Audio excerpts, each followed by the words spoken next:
evening air hung thick with the scent of rain and motor oil as Margaret wiped down the last table at Murphy's Diner. The fluorescent lights hummed overhead, casting their familiar glow across the worn vinyl booths and checkered linoleum floor. She had been working the night shift for 3 years now, ever since her husband Frank passed away, and the tips from truckers and late-night travelers helped her make ends meet. At 62, Margaret had learned to read people quickly. The way they held their shoulders told her if they were carrying burdens. The look in their eyes revealed whether they needed just coffee or something deeper, like understanding. She moved with quiet efficiency, her silver hair pulled back in a practical bun, her uniform pressed despite the long hours. The rumble of motorcycles outside made her glance toward the window through the neon beer sign that flickered red against the darkness.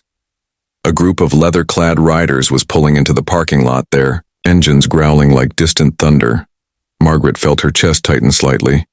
These types usually meant trouble in her experience, but she straightened her shoulders and prepared to serve whoever walked through that door. The bell above the entrance chimed as 5 men entered, their boots heavy against the floor. Their leader was a mountain of a man with arms covered in intricate tattoos and a beard that spoke of years on the road. Behind him followed 4 others, each carrying that particular swagger that came with life lived on 2 wheels and open highways. Margaret approached their table with coffee pot in hand, her voice steady despite the nervous flutter in her stomach. "Coffee, gentlemen."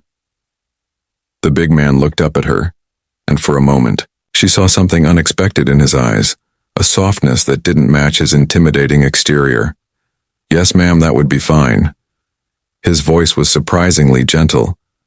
"And maybe some of those apple pies I saw in the case." As Margaret turned to get their order, the man called Jake, according to the patch on his vest, noticed something that made his blood run cold. A small bruise on her wrist, partially hidden by her sleeve, caught his attention. Then as she reached across the table to pour coffee, he saw more marks along her forearm, finger-shaped bruises that told a story no woman should have to live. When Margaret returned with their pie, Jake's expression had changed completely. Gone was any trace of the casual friendliness from before. His jaw was set, his eyes hard as granite.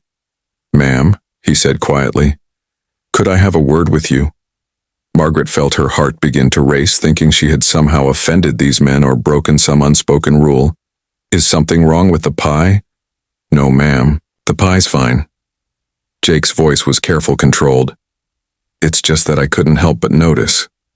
He paused, choosing his words like a man walking through a minefield. "Those marks on your arms, they look fresh." Margaret instinctively pulled her sleeves down further, her face flushing with embarrassment and fear. "I don't know what you mean." Jake leaned forward, his massive frame somehow managing to seem less threatening rather than more.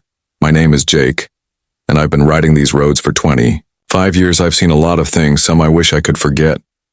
He gestured to his companions. "We all have. And one thing we learned is that some fights aren't fair ones." The other bikers had grown quiet, sensing the shift in their leader's mood. They knew Jake's story, knew about his younger sister who had suffered in silence for years, before finally finding the courage to leave her abusive husband. They had all sworn that day to never turn away when they saw the signs. "Ma'am, if someone is hurting you," Jake continued, his voice growing even gentler, "you don't have to face it alone." Margaret's composure began to crumble, the walls she had built around her pain starting to shake. "You don't understand," she whispered. "My son, he's been having trouble since his father died. The drinking, the anger, I'm all he has left." Jake nodded slowly, recognizing the familiar refrain of a mother's love, twisted by circumstances beyond her control. "What's your name, ma'am?" Margaret Collins." "Well, Margaret, I want to tell you something that might sound strange coming from someone like me." Jake reached into his vest pocket and pulled out a worn photograph showing a beautiful young woman with kind eyes. "This was my sister Sarah. She was about your age when she finally found the courage to ask for help." Margaret looked at the photograph, then back at Jake's weathered face, seeing now the family resemblance in the shape of their eyes. "What happened to her?" "She's living in Oregon now, has a little flower shop and 2 grandchildren who think she hung the moon." Jake's voice carried the warmth of genuine pride. "But it took her a long time to get there, and she didn't have to do it alone." The diner had grown completely silent except for the gentle hum of the coffee machine and the distant sound of traffic on the highway. Margaret felt something she hadn't experienced in months, a tiny spark of hope flickering in the darkness that had become her daily existence. "I don't have anywhere else to go," she admitted, her voice barely above a whisper.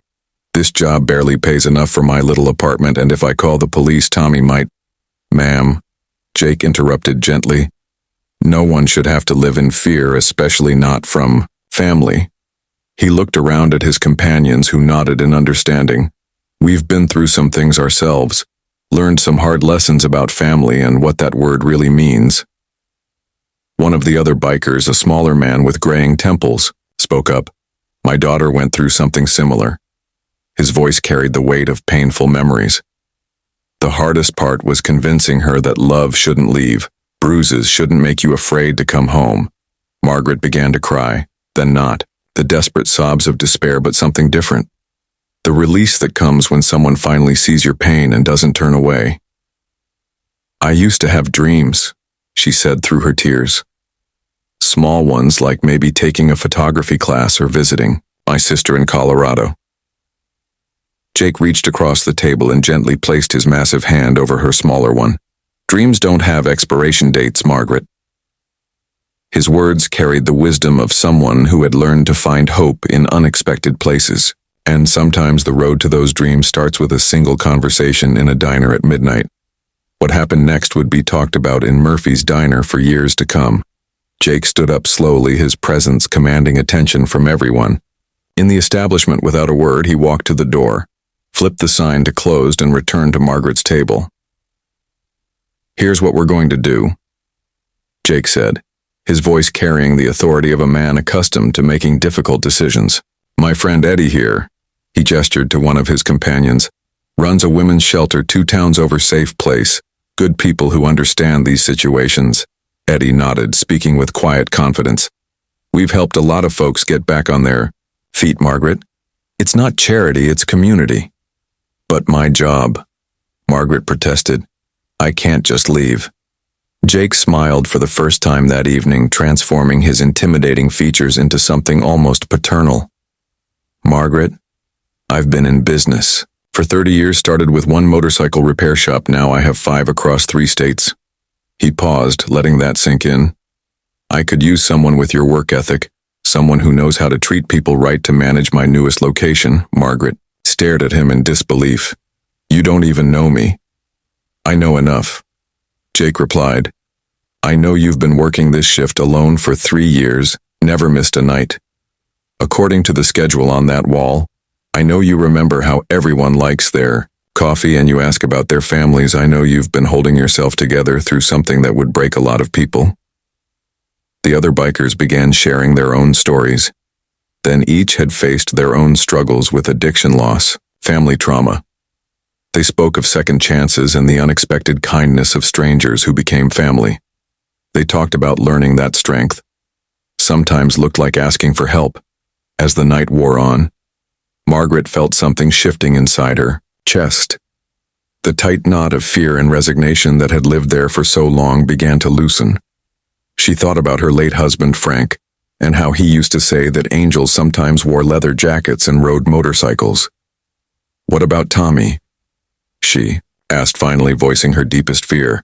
Jake's expression grew serious but not unkind. "Margaret, your son is a grown man and his choices are his own. You raising him with love and sacrifice doesn't mean you owe him your safety or your future." He paused, choosing his words carefully. "Sometimes the most loving thing we can do for someone is to stop enabling their worst behavior," Eddie added gently. "The shelter has counselors, people who specialize in family situations like this. They can help you figure out how to love your son while still protecting yourself." Margaret looked around the diner at these unlikely guardian angels who had wandered into her life on a random Tuesday night.